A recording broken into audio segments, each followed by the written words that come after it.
Halo sobat sahabat komunitas tutorial organisasi. Apa kabar? Semoga sukacita dan kabar baik adalah bahagian daripada kehidupan kita. Kesempatan kali ini kita akan bahas seputar MPLS dan sekaligus untuk menjawab beberapa pertanyaan dari subscriber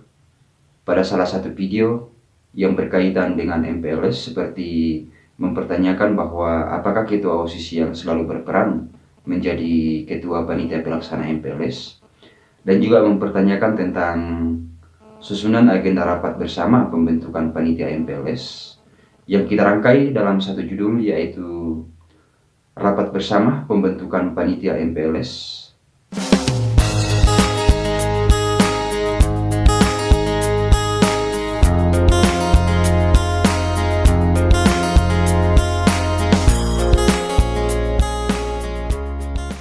Sebelum kita membahas lebih lanjut tentang contoh susunan atau agenda rapat bersama pembentukan panitia MPLS pada masing-masing sekolah, maka terlebih dahulu kita harus mengetahui bahwa organisasi OSIS pada masing-masing sekolah adalah merupakan organisasi yang pada dasarnya mengutamakan tentang ajang pengkaderan atau kaderisasi, sehingga sekecil apapun kegiatan-kegiatan OSIS selayaknya dan sebaiknya dibentuk kepanitiaan, seperti ketika akan melaksanakan masa pengenalan lingkungan sekolah, maka sebaiknya membentuk panitia pelaksana kegiatan. Hal ini dimaksudkan agar memberikan peluang dan juga kesempatan pada seluruh anggota organisasi OSIS untuk belajar bertanggung jawab melaksanakan satu kegiatan, sehingga ketika organisasi OSIS menerapkan hal tersebut untuk membentuk kepanitiaan dalam rangka melaksanakan program kerja OSIS, seperti membentuk kepanitiaan dalam rangka untuk melaksanakan masa pengenalan lingkungan sekolah, maka organisasi OSIS tersebut tentunya tidak akan kehilangan kader dalam rangka untuk melaksanakan tongkat estafet kepengurusan atau kepemimpinan organisasi OSIS ke depannya.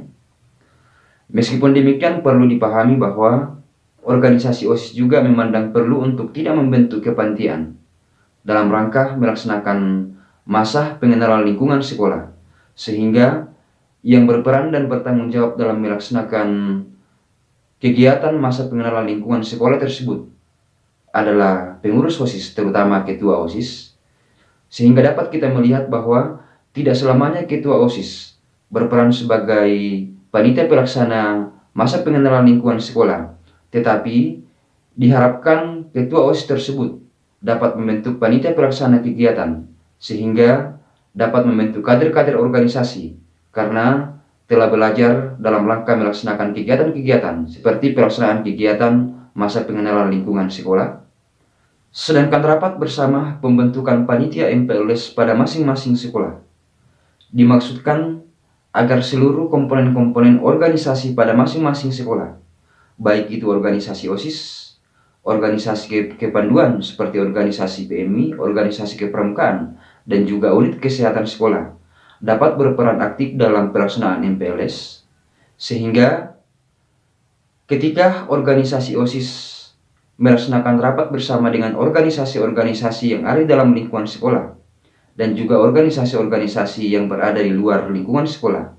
maka tentunya proses pelaksanaan MPLS nantinya diharapkan dapat berjalan dengan baik. Dan berikut ini adalah beberapa contoh susunan atau rangkaian acara rapat bersama pembentukan panitia MPLS pada masing-masing sekolah, yaitu yang pertama adalah acara pembukaan yang biasa dirangkaikan dengan doa.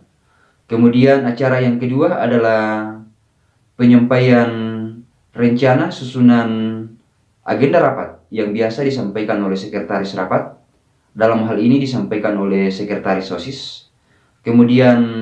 acara yang ketiga adalah acara inti pelaksanaan rapat pembentukan panitia MPLS, di mana di dalam acara inti tersebut terdiri dari beberapa bagian. Bagian yang pertama adalah penyampaian arahan dan masukan dari pembina OSIS. Kemudian yang kedua adalah penyampaian arahan dari pimpinan rapat, yaitu ketua OSIS, tentang kepanitiaan yang akan dibentuk, seperti menyampaikan susunan panitia pelaksana MPLS atau Pampel MPLS, dan juga diharapkan memberikan masukan-masukan dan juga arahan-arahan kepada seluruh organisasi-organisasi, baik itu yang berada dalam lingkungan sekolah dan juga di luar sekolah, untuk terlibat langsung dalam kepanitiaan. Adapun struktur kepanitiaan dari panitia pelaksana masa pengenalan lingkungan sekolah tentunya disesuaikan dengan kebutuhan dan juga peraturan-peraturan sekolah, yang pada dasarnya terdiri dari beberapa bagian, yaitu yang pertama adalah pelindung kegiatan, kemudian yang kedua adalah pembina kegiatan, dan yang ketiga adalah penanggung jawab kegiatan, dan yang keempat adalah panitia inti. Panitia inti terdiri dari ketua, sekretaris, dan bendahara, yang dilengkapi dengan seksi-seksi sesuai dengan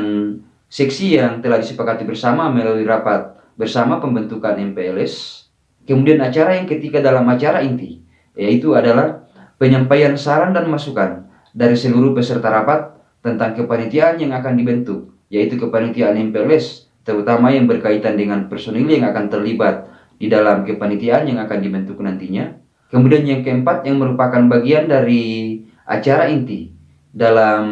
pelaksanaan rapat bersama pembentukan panitia MPLS, adalah pemilihan ketua, sekretaris, dan bendahara panitia pelaksana MPLS, di mana sebelum pemilihan ketua, sekretaris, bendahara atau KKSB panitia pelaksana masa pengenalan lingkungan sekolah, maka terlebih dahulu harus membacakan kriteria-kriteria yang harus terpenuhi dan harus dipenuhi oleh calon ketua, sekretaris, dan bendahara panitia masa pengenalan lingkungan sekolah. Dan ketika ada beberapa orang yang memenuhi persyaratan untuk dipilih menjadi ketua, sekretaris, dan bendahara panitia pelaksana masa pengenalan lingkungan sekolah, maka diharapkan dapat diputuskan secara aklamasi. Hal ini dimaksudkan agar proses pelaksanaan rapat dapat berjalan dengan mudah dan dapat berjalan dengan lancar. Kemudian yang kelima, yang merupakan bagian dari acara inti dalam rapat bersama pembentukan panitia MPLS, adalah penentuan koordinator seksi-seksi atau bidang-bidang sesuai dengan struktur kepanitiaan yang akan dibentuk, di mana koordinator-koordinator tersebut diharapkan dapat dipilih dari seluruh peserta yang hadir dalam pelaksanaan rapat bersama pembentukan panitia masa pengenalan lingkungan sekolah. Seperti ketika melalui rapat bersama tersebut memutuskan adanya seksi kepanduan, maka yang bertindak sebagai koordinator dalam seksi kepanduan tersebut tentunya organisasi-organisasi yang bergerak di bidang kepanduan, seperti PMI dan juga organisasi-organisasi kepramukaan. Begitupun juga ketika melalui rapat tersebut memerlukan ataukah membutuhkan seksi kesehatan, maka yang bertindak sebagai koordinator seksi kesehatan tersebut adalah UKS sekolah. Begitupun juga koordinator seksi-seksi yang lainnya di dalam struktur kepanitiaan masa pengenalan lingkungan sekolah yang akan dibentuk, tentunya dapat dipilih secara aklamasi melalui rapat bersama pembentukan panitia masa pengenalan lingkungan sekolah. Setelah koordinator pada masing-masing seksi telah dipilih secara aklamasi melalui rapat bersama pembentukan panitia MPLS, kelengkapan anggota dan personilnya yang terlibat di dalam seksi-seksi tersebut dapat dilengkapi setelah pelaksanaan rapat, yang dilengkapi oleh pengurus OSIS dan juga panitia inti yang telah terbentuk melalui rapat bersama pembentukan MPLS, seperti ketua, sekretaris, dan bendahara atau KKSB panitia pelaksana masa pengenalan lingkungan sekolah dan juga koordinator seksi kepanitiaan. Dan setelah ketua, sekretaris, bendahara, dan koordinator seksi telah dipilih secara aklamasi melalui rapat bersama pembentukan panitia pelaksana masa pengenalan lingkungan sekolah tersebut, maka agenda selanjutnya adalah pembacaan konsideran. Konsideran tersebut dianggap penting untuk disampaikan oleh sekretaris rapat atau sekretaris OSIS, karena akan dijadikan dasar oleh pengurus OSIS untuk menetapkan panitia pelaksana kegiatan MPLS dalam bentuk surat keputusan. Setelah sekretaris rapat atau sekretaris OSIS membacakan konsideran, maka dapat beralih ke agenda yang berikutnya, yaitu agenda dan lain-lain, di mana agenda dan lain-lain tersebut dimaksudkan untuk memberikan ruang kepada seluruh peserta rapat bersama pembentukan panitia masa pengenalan lingkungan sekolah memberikan masukan tentang pelaksanaan MPLS ke depannya. Dan setelah agenda dan lain-lain dilaksanakan, maka agenda yang terakhir adalah penutup yang dirangkaikan dengan doa, sehingga dapat kita melihat bahwa susunan atau agenda rapat bersama pembentukan panitia masa pengenalan lingkungan sekolah. Tentunya disesuaikan dengan kebutuhan dan keperluan dan juga peraturan-peraturan sekolah, di mana secara umum agenda rapat bersama pembentukan panitia masa pengenalan lingkungan sekolah terdiri dari beberapa bagian, yaitu yang pertama adalah pembukaan yang biasa dirangkaikan dengan doa, kemudian yang kedua adalah pembacaan rencana susunan acara atau agenda acara oleh sekretaris, kemudian yang ketiga adalah acara inti, di mana acara inti terdiri dari beberapa bagian, yaitu yang pertama adalah sambutan dari pembina OSIS, kemudian yang kedua adalah penyampaian atau kearahan singkat dari pimpinan rapat, yaitu ketua OSIS sekaligus memimpin langsung untuk membentuk panitia pelaksana masa pengenalan lingkungan sekolah, mulai dari ketua sampai dengan koordinator-koordinator pada setiap seksi. Kemudian agenda yang berikutnya yang merupakan acara inti adalah pembacaan konsideran. Acara yang keempat adalah acara dan lain-lain. Kemudian acara yang terakhir yaitu acara yang kelima adalah acara penutup yang biasa dirangkaikan dengan doa. Oke guys, semoga bermanfaat. Dan terima kasih kepada sahabat dan teman-teman komunitas tutorial organisasi yang telah mendukung channel ini. Dan bagi sobat dan teman-teman yang baru melihat dan baru berkunjung ke channel ini